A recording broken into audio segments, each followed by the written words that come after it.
Hello and welcome to Byju's Exam Prep IAS. Let's get started and look into our daily quiz.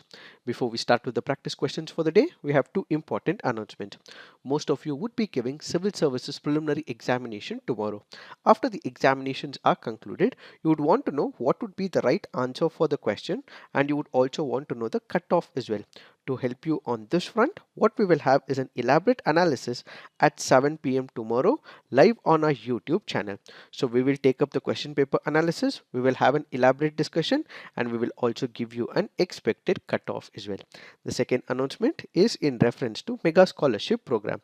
So please ensure that you buy this particular product because we will be giving at 60% discount on all our live online classroom program as well as offline classroom program.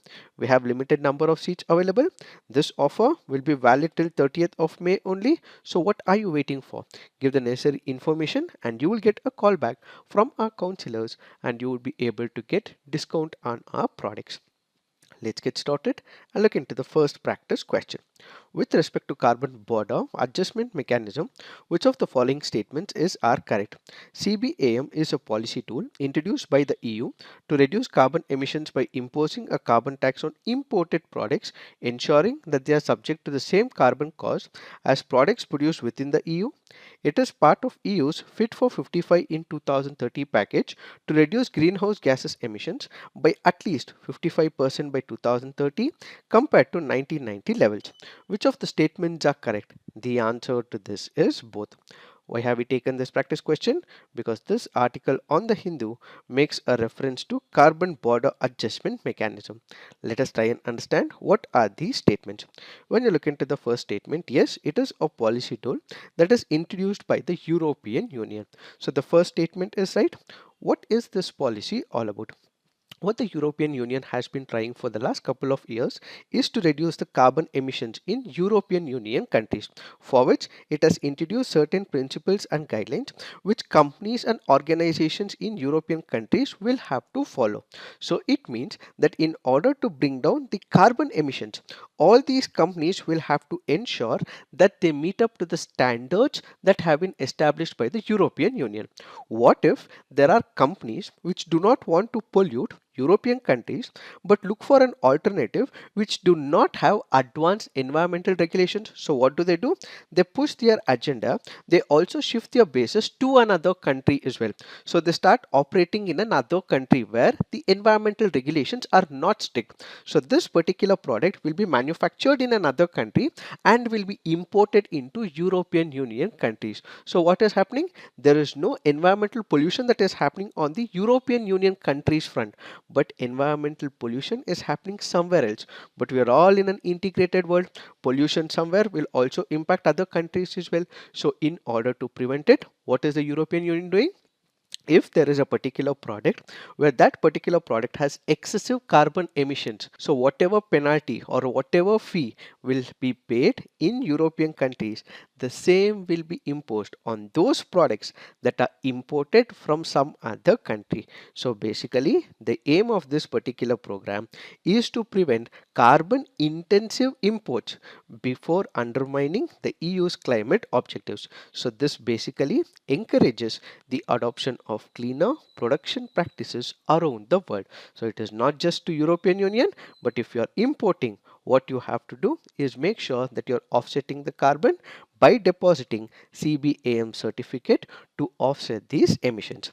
The second part is also right, that is it is part of European Union Fit for 55 in 2030 package. This will reduce the greenhouse gas emissions.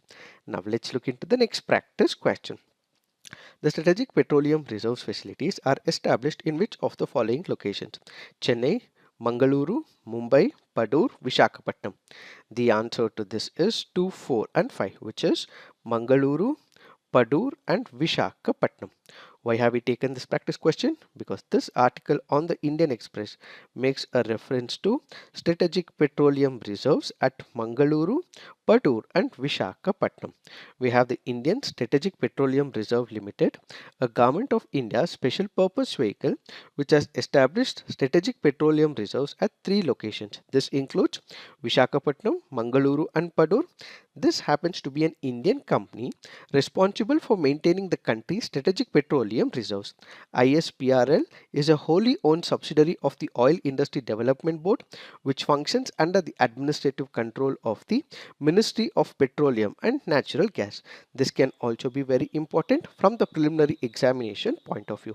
Why are we coming up with these petroleum reserves? That is because let's go back to the year 1990. What exactly happened? There were a lot of fluctuations in the international market. We had the Gulf War that resulted in the 1990, and as a result India was not able to import the oil reserves from the Gulf countries, so it had to look for other alternatives like Malaysia, so on and so forth. As India wanted to import oil from some other country apart from the Gulf countries, we had to shell out a lot of cash, and ultimately all our foreign reserves were exhausted. India was almost in the verge of spending all its foreign reserves. That is when we had to open up our economy. We had to open up and liberalize our economy back in the 1990s in order to prevent such foreign reserve crisis in the near future.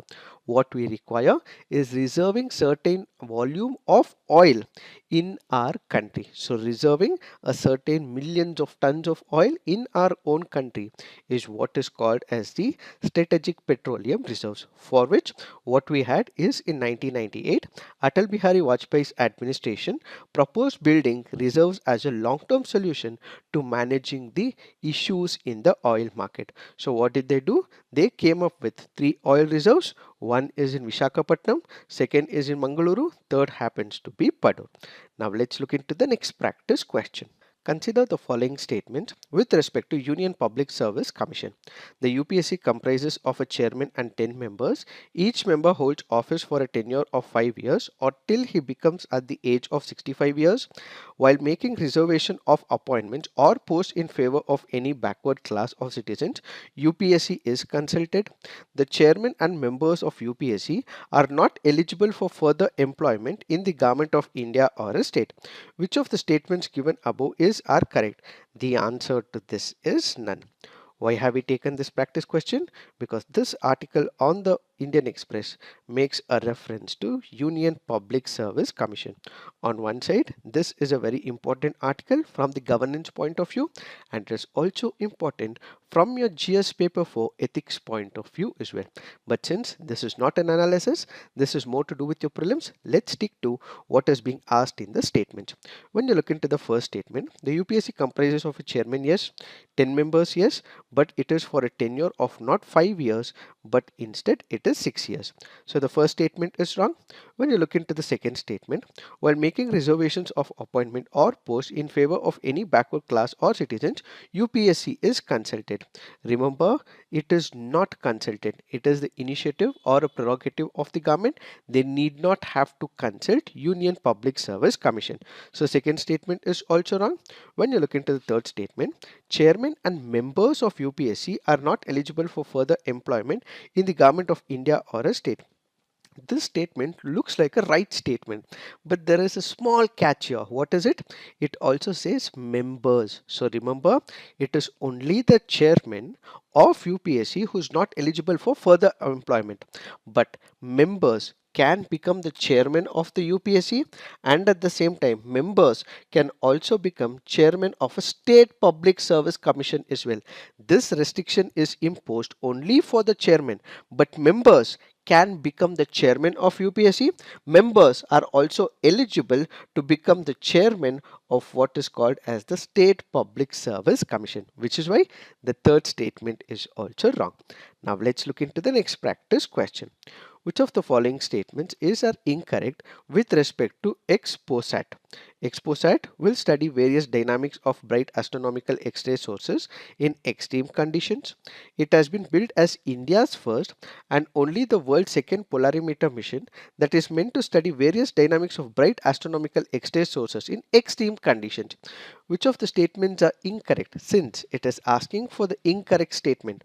The answer to this is none. Why? Because both the statements given here are right. Why have we taken this practice question? Because this article on the Indian Express makes a reference to XPOSAT. What does it stand for? It stands for X-ray Polarimeter Satellite. What is this initiative all about? According to ISRO, XPOSAT will study various dynamics of bright astronomical X-ray sources in extreme conditions. So there are a number of objects in space. Let's say for example, we have the pulsars, we have the galactic supernova remnants, black holes, so on and so forth. They may emit X-rays as well. So measuring them is what is the intent. So basically the first statement is right.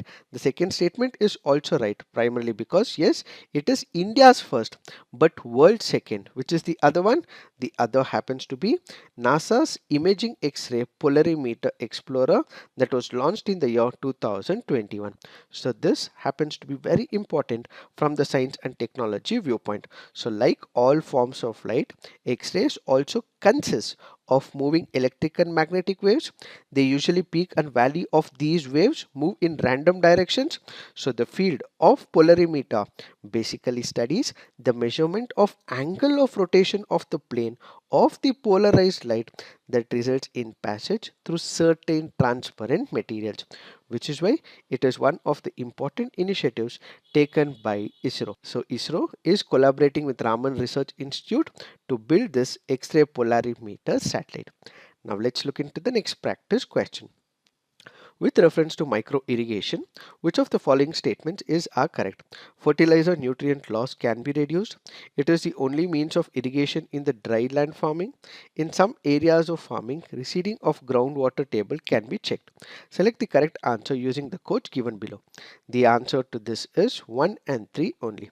We have discussed in the past as well that if there are extreme statements that are given, in all likelihood, in most of the cases, it may be incorrect. So it is the only means of irrigation? No. So this happens to be a wrong statement, and looking at the options, what you have is 1 and 3. This happens to be a previous year question from the year 2011. Now let's look into the fact of the day. The fact of the day for today's discussion is Mohenjo-daro's dancing girl. Let us try and understand some of the key facts with respect to this sculpture. The Indus Valley civilization is also called by a name Harappan Mohenjo-daro civilization. This civilization was completely forgotten until we had a major discovery that happened in the year 1924.